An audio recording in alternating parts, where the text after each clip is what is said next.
For antiwar.com, I'm Scott Horton. This is Anti-War Radio.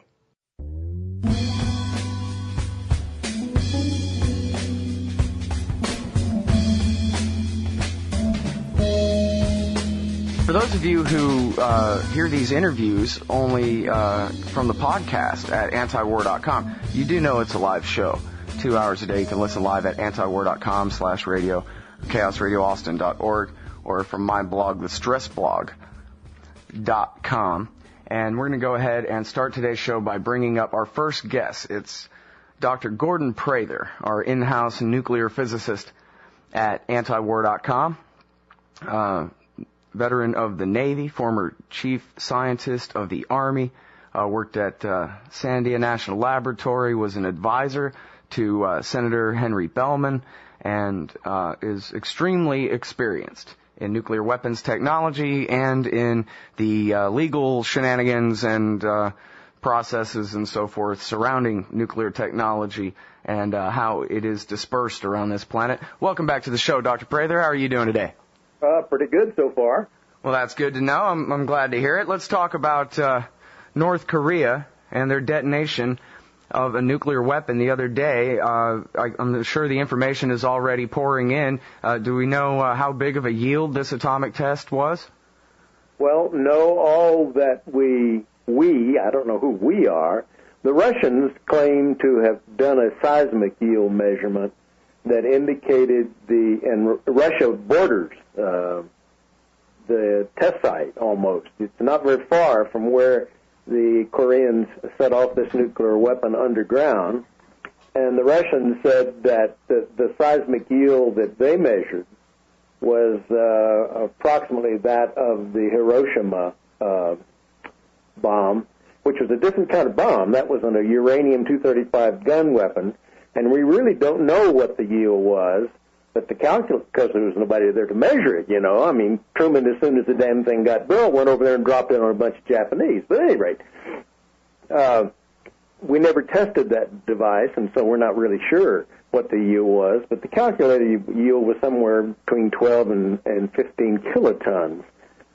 Now, that was less than the yield of the Fat Man that we dropped on Nagasaki a few weeks later.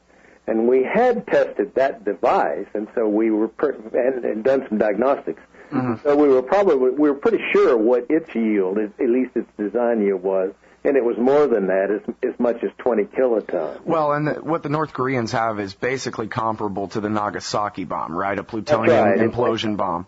If it went full scale, full yield, it would yield something like 20 kilotons, and of course it didn't do that. But killing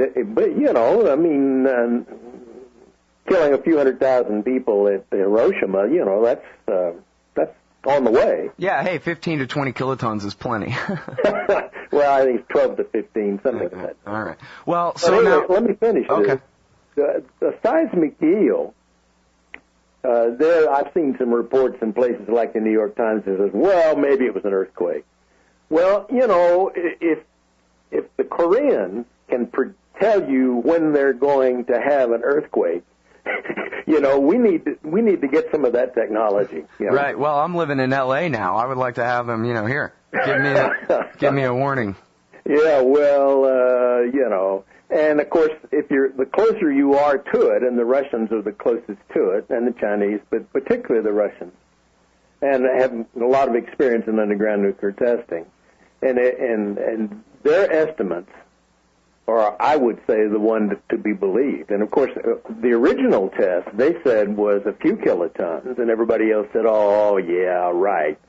But, you have to have the site, the geologically, what would you call it, characterized. You have got to know what the speed of sound is in the material and all that sort of thing. And you need to have a fairly good idea of the depth of burial and all that sort of thing. If you're going to get any kind of reliable yield from seismic.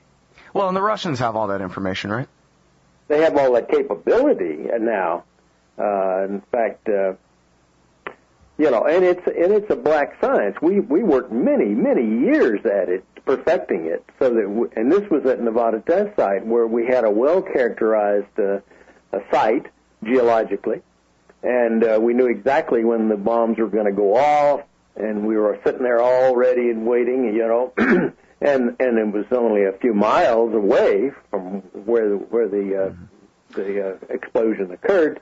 And so we got to be fairly good at it, and we had the entire Nevada Test Site instrumented with what they call microbarographs. Well, somebody in the chat room is pointing out that we have a giant military occupation in South Korea, so shouldn't the Americans have all the instruments they need to come up with these, yield measurements and so forth themselves instead of having to ask the Russians or anybody else? Well, when I was a young person, and worked at Lawrence Livermore Lab and did this sort of thing for a living. And then later at Sandia, where I was had a different responsibility with respect to underground nuclear tests. But in any case, all that stuff was run by various private contractors, the Board of Regents, the University of California, and the Maubell, AT&T, or Sandia. And we did all of that for the Atomic Energy Commission. Well, the Atomic Energy Commission doesn't exist anymore. But the military, I was in the military side of this thing once upon a time, too. And they don't do that sort of thing, the AEC developed nuclear weapons per specifications of the military and developed them and tested them and produced them, and then transferred them to the military. And the military seldom was ever involved in the actual nuclear test. Sometimes they would sponsor a test to see how their components and things like that performed when hit by countermeasures and things of that nature. But basically, as far as I know, the military never ever did have a seismic yield capability. Oh, it seems like they would try to get one since we have this whole thing going on with North Korea testing. All you got to do is hire some Sandians to go over there, All right, well, so let's rewind this thing a little bit and figure out, what exactly is this story. I'm sure you remember a few weeks back when North Korea was preparing their missile test, just with 2 or 3 days worth of scare tactics on TV, the American people, by 57%, according to Rasmussen anyway, were ready to start the Korean War all over again, Doc. And, we have a problem here. The Soviet Union has fallen. Communist China is not quite so communist anymore. And yet North Korea is this last little Stalinist holdout, totalitarian dictatorship there. And as all the people are starving to death, they're taking what wealth they have and building nuclear weapons out of them for little Kim Jong-il. So, those are the facts. I don't know, everybody else tries to, imply that this means a threat to the United States, a threat to South Korea, a threat to Japan, a threat to something. Something's got to be done. There's got to be sanctions. There's got to be this, that, the other thing. But I would really appreciate if I could rely on your expertise, sir, to go back to the end of the Cold War era, and I guess it was 1994 when Kim Il-sung died, and his boy Kim Jong-il became the dictator there. Bill Clinton sent Warren Christopher, the Secretary of State, to go over there and make a deal with Kim Jong-il, and he did. Can you tell us, what was that deal, the agreed framework? What was the purpose of it, and what were the details of it, Doc? Okay, before we go into that, because I might not get a chance to come back to it later, if 50% of the police, the Americans, feel that we ought to somehow or another invade or take military action against North Korea, they haven't arrived yet in the 21st century. I saw something the other day where Secretary of State Hillary Clinton said that we're not going to cede the Pacific to somebody. Right. Yeah, I saw that too. Well, that's not up to her anymore. And the United States, this American, I can never pronounce that word, hegemony? Hegemony is how Chalmers Johnson says it. Yeah, okay. I'll go with that. He's the expert. Okay. Back in 94, when we're talking about this agreed framework having been agreed to, between us and the us and the North Koreans, and it also involved the International Atomic Energy Agency, and that's important. But let me get back to that. The 48th parallel was developed because at the end of World War II, when we were all preparing to invade, or at least we were on paper, we were planning on having to invade the Japanese homeland, the main islands, somebody had talked Stalin into entering the war on the ground in Europe, in Asia. And they went hauling in to the Korean Peninsula, which had been annexed by the Japanese way back in 1910. And they had the occupation of Korea by Japan was just as bad as you might think it might have been, you know. And so the Russians came in from the north, and nobody came in from the south. But the Russians were supporting this guy Kim Sung-il, or whatever you want to call it. What was his name? The old man? Kim Il-sung. And then America intervened on the side of the Vichy puppets of the Japanese and replaced the Japanese empire in the south there.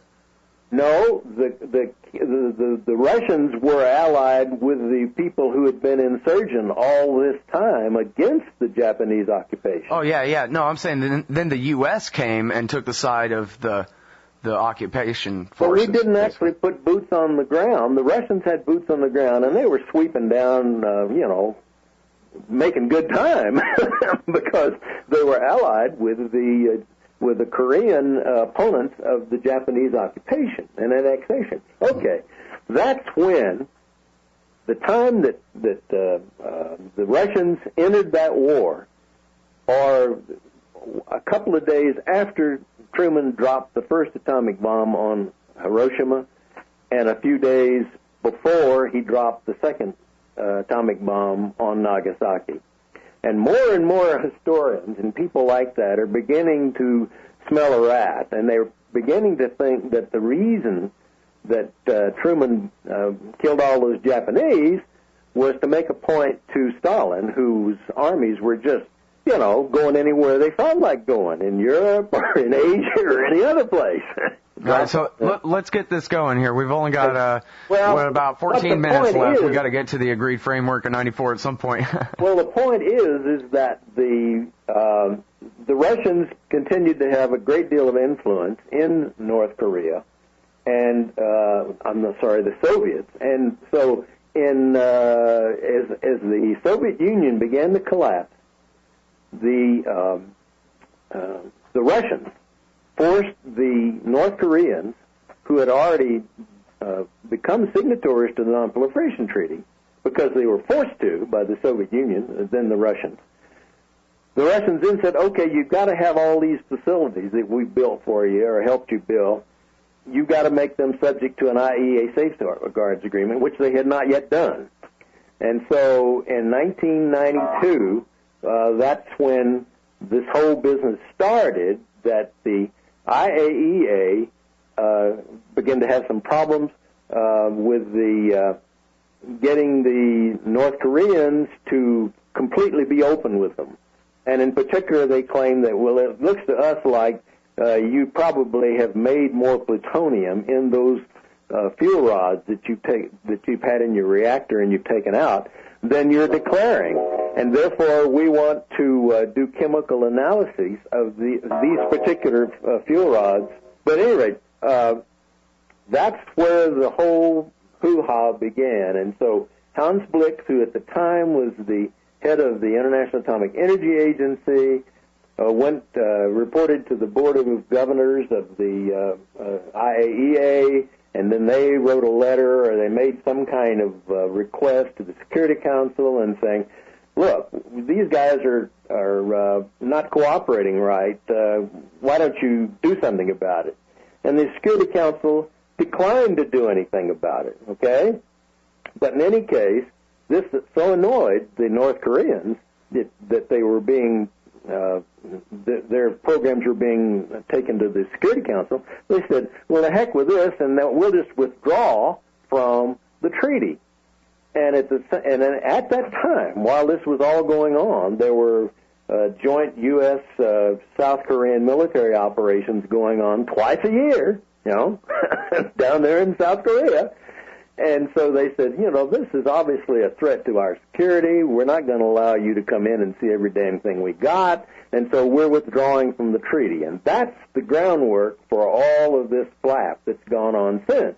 So Bill Clinton, who had come in with this, everybody in the world to sign the non-proliferation treaty and abide by it, and to never test nuclear weapons ever again, and that was their professed over and over goal. And it's almost exactly the same as the goal that Obama announced after he became president. Right. Okay. What I need from you is the story of the Agreed Framework and how it was supposed to work, how it was, how it worked up until Bush and Bolton and Dick Cheney took power, and then what they did to this deal that led us to a situation where North Korea is setting off nukes last weekend. So that's kind of two parts, right? The Clinton years and the Bush years. I just want to make sure that, we can try to get through that before the bottom of the hour, Doc. Okay.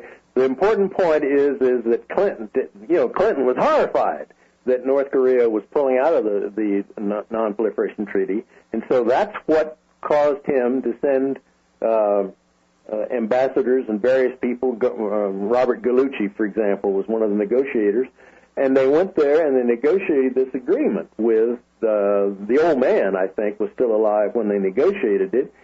And I've actually been told by one of the negotiators that they didn't expect that regime to last very long. They knew he was going to die, the old man, and so they figured they could promise almost anything because they'd never have to deliver on it. So anyway, the result was the Agreed Framework of 1994, where the North Koreans agreed to not finish withdrawing from the treaty, split everything they had of a nuclear nature under the lock and seal of the International Atomic Energy Agency, and to not do a whole bunch of other things, and we in return were promised to supply them with nuclear power plants to produce electricity, and we promised to provide them fuel oil to generate electricity until those power plants came online. We also promised that we would begin negotiations on normalizing relationships between us and the North Koreans and all that sort of thing. Okay, and this is basically, it didn't have to be, what would you call it, ratified by the Senate, but it was basically a treaty. It had the force of that. Okay. An executive agreement, they call those. I guess so. At any rate, so that was 1994, and almost from the beginning, and Bill Clinton got what he wanted out of it. The problem, of course, is that the old man died, and then the son came in, and the regime continued on, and so by the time Bush became president, we had made promises that were by then supposed to have been fulfilled. It's been 6 years, almost 7. Okay, well, at any rate, Bush, before he left office, Clinton decided, well, better start trying to live up to our agreements, because after all, they're important. And Bush came into office and almost immediately told the North Koreans and the South Koreans that he had no intention of abiding by anything that Clinton had done with respect to North Korea. And so that's Bolton talking there. And they canceled some meetings that were that were already arranged, that were diplomatic meetings and all that sort of thing.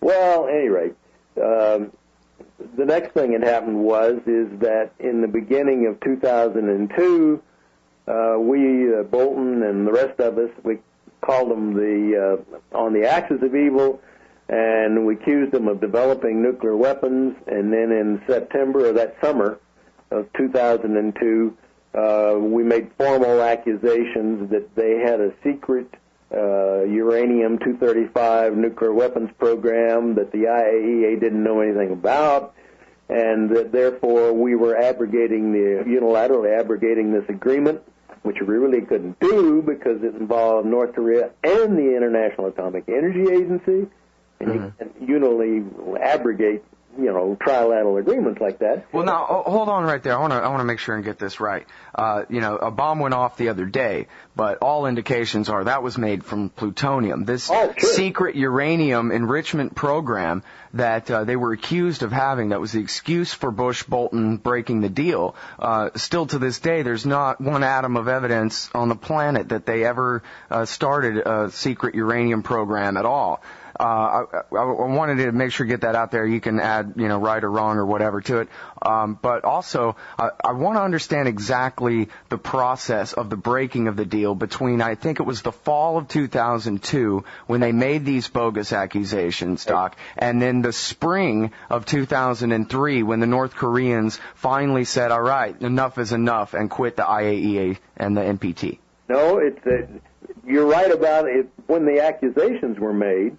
And then they cut off the fuel oil shipments to allow the North Koreans to freeze in the dark the winter of 2002. And so before the year was out, the North Koreans announced, well, to hell with this. We already had begun to withdraw from the treaty. We gave the notice, and now we're resuming it again. And so depending on whether or not they had to go the whole time or whether or not all they had to do was to finish the period, which was either 6 months or 3 months, and I've forgotten at the moment, but I think it's 3 months.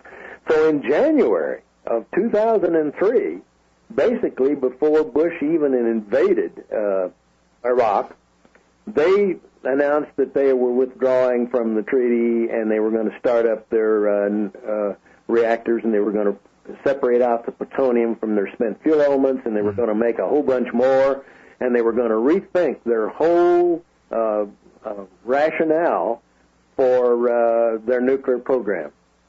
Okay, so I just wanted to make sure I got that chronology right, and I wanted to get those details filled in there about it was America made false accusations, and then the U.S. broke our side of the deal with them, suspending fuel oil shipments, and letting them freeze in the dark.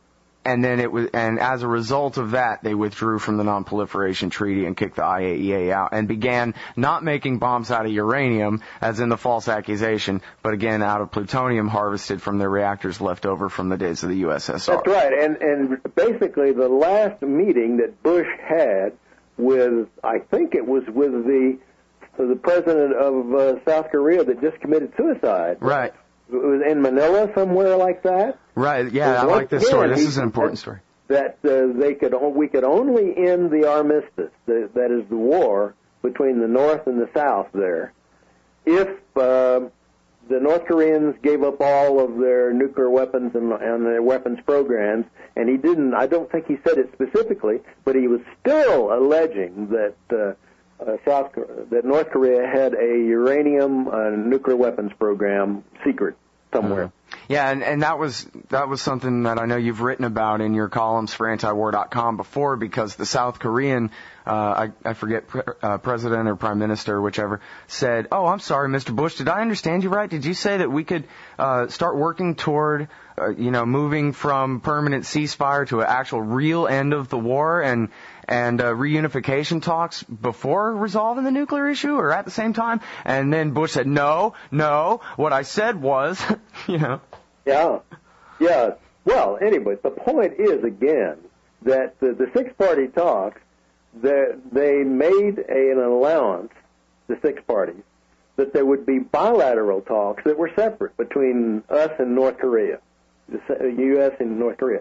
And that's the sort of thing that was the sticking point, because we kept maintaining, first of all, that they tell us where exactly this alleged enriched uranium nuclear weapons program was, and destroy it. And second of all, that we quit, what would you call it, being unpleasant to the Japanese. Human rights and all that sort of thing. Oh, geez, it's just amazing. Here are these two conditions, Well, wait, the Japanese, you lost me there. Well, you meant the North Koreans? The big thing with the Japanese has been, for quite some time, not the nuclear weapons, it's been their it's all complicated, but it has to do with the racism that's endemic to Japan with respect to people like Koreans. Oh, I see. Well, what an unfortunate place to have to leave it with that issue brought up but unresolved. But we have to go. We got another interview on deck that we got to get to. But I really appreciate your time on the show today, Doc. Hope to talk to you again soon. Okay. All right, everybody. That's Dr. Gordon Prather. He's our nuclear weapons expert at antiwar.com. It's original.antiwar.com/Prather.